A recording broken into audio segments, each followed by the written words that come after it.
On today's episode, magdi-detail tayo ng 2012 Honda Civic na 13 years nang hindi na-detail. Kaya naman na makikita nyo na wala lang kintab, puro dumi, lalo na ang mga mugs. Magandang araw sa inyo. Meron na naman tayong bagong i-detail. 2012 Honda Civic. Yan, pakita ko lang muna sa inyo yung condition. So, ang nagawa ko pa lang pala dito, na-car wash, clay bar, tapos yung mga rims na nalinis ko na kasi nagpalit ako ng mga rotors tsaka brake pads. So habang nakatanggal siya, nilinis ko na yung loob. Ayan, makita ko sa inyo, magaganda na yung mga brake pads natin, rotors. Yan, so malinis na pati loob ng um, rims. Yan, so pakita ko lang sa inyo. Ito, meron siyang mga, hindi ko na nakikita sa camera. Yan. Yan. Meron dito. Yan, ang dami dito. So, yung pintura na to, nakita nyo, halos wala ng kintab. Pero natatago niya yung mga scratches, yung mga swirl marks. Hindi ko lang kung nakikita nyo guys. Yan, so natatago niya yung mga imperfection ng paint. Mga oxidation. Yan, so itong headlights, i-restore natin. Yan, so yung didetail ko ngayon, nalagyan ko na ng tape. Siguro maya-maya lang magpapalis na ako kasi tatanggal muna ako ng stains dun sa back seat, minatapon na chocolate. Ayan, so panakita ko lang sa inyo. Ito yung sinasabi ko sa inyo. Makikita nyo dito, halos walang kintab.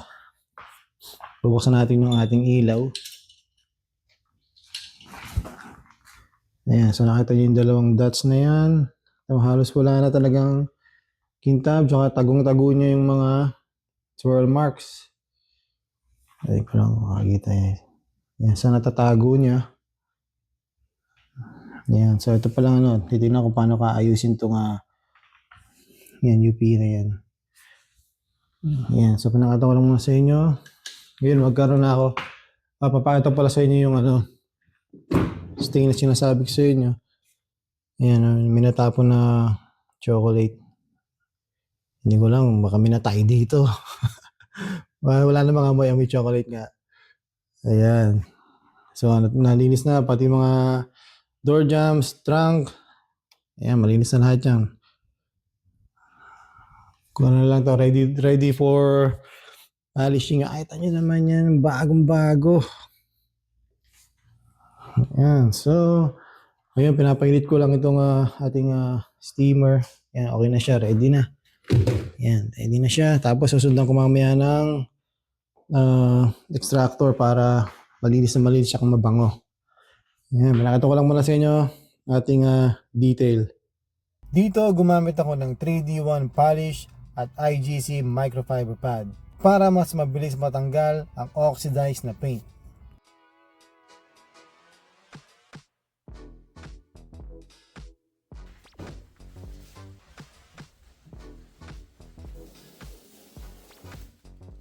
Ito ang 50-50 niya. Though hindi siya ganong reflective due sa nature ng kulay niya, pero kita naman na hindi na siya faded.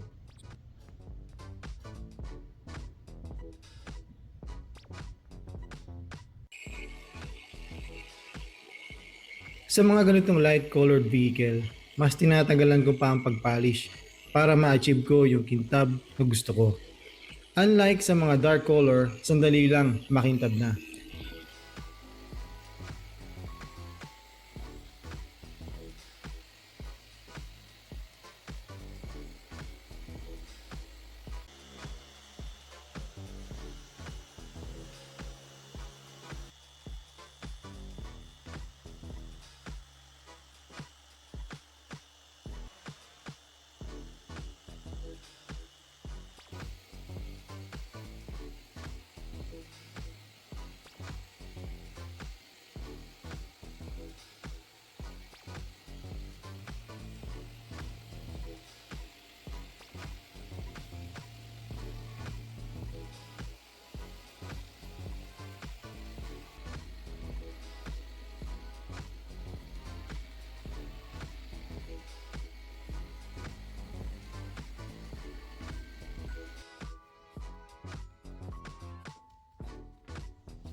Sa mga nagdi-detail, kahit medyo matagalan, okay lang yun. Basta dapat pulido ang gawa.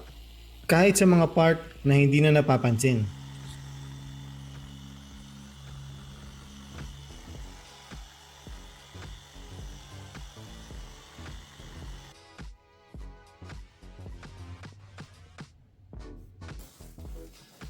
After polishing, nagtanggal na ako ng mga tape, then nag-spray ako ng alcohol for prep para matanggal ang mga residue ng compound at mas kumapit ang coating. Dito gumamit ako ng Adams graphene coating. Sa coating na to dapat within 2 minutes papunasan na dahil mabilis lang ang flashing niya.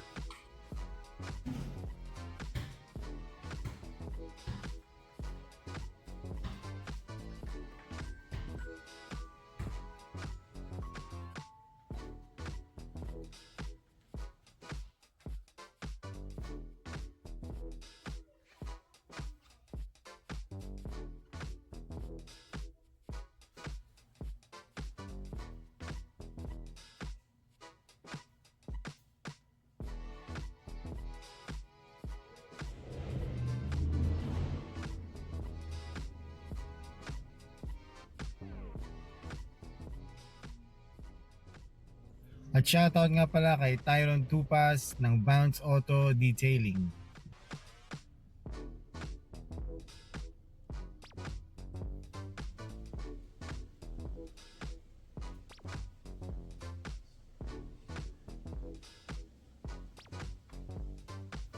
At sa mga plastic trims, gumamit ako ng Technician's Choice Black Fusion.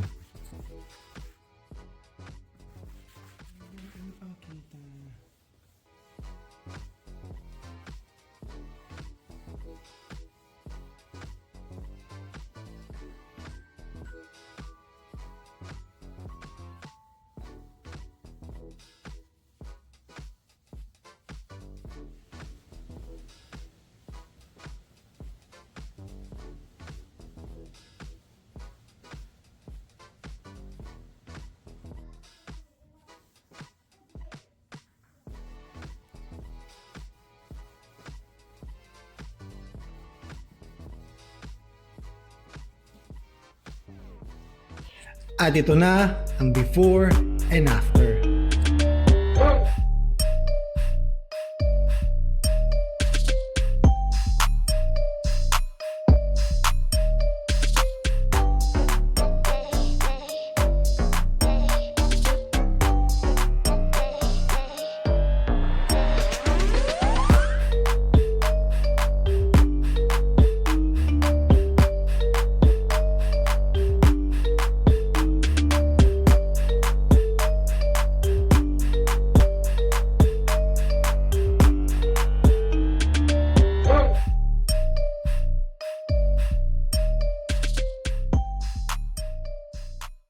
Yeah, finally, natapos ko na rin itong aking dinidetail.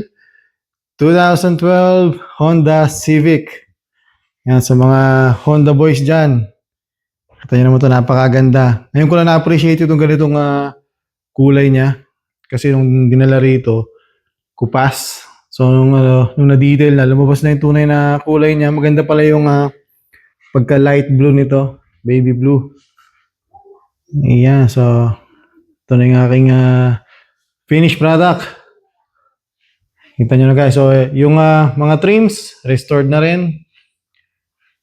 Ayan, yung ginawa ko dito. Bali, one step polishing, tapos with graphene coating. Pero yung one step ko, I go extra mile. Kasi gusto ko, kahit one step siya, matanggal ko yung karamihan ng swirl marks saka light scratches. So, ayan, makita nyo. Ayan, one step lang yan. Pero kita nyo guys yung result niyan. Ayan, so napakaganda. Ang ganda ng kulay. Ayan, parang pang ano to, pang chicks. Ayan, kita nyo guys, ang ganda ng kulay, oh. Lumabas yung ano niya, yung talagang ganda ng kulay niya. Para siyang tawag dito, pwede itong pang car show ready, pang car meet. Yan, so yung mga tires, na-restore na rin na lagyan ng tire dressing. Ang nilagay ko pala dyan yung 3D matte na tire dressing nila, yung matte lang talaga siya. Yan, so yan, pinakita ko lang sa inyo. Kita nyo guys, napakaganda. Ginawa ko pala rito, pinalitan ko lahat ng brakes, front tsaka rear, pads and rotors. Pinalitan ko. Tapos yung stain sa likod, ginawa ko doon, in-steam ko muna para lumambot yung tumigas na chocolate drink. Yan, tapos saka ako na siya ginamitan ng extractor. Yan, so ayan na siya. Kakabit ko na yung mga plates, tapos ready for pickup na. Yan guys, salamat sa panonood. Kita-kita ulit tayo sa susunod na video. Salamat.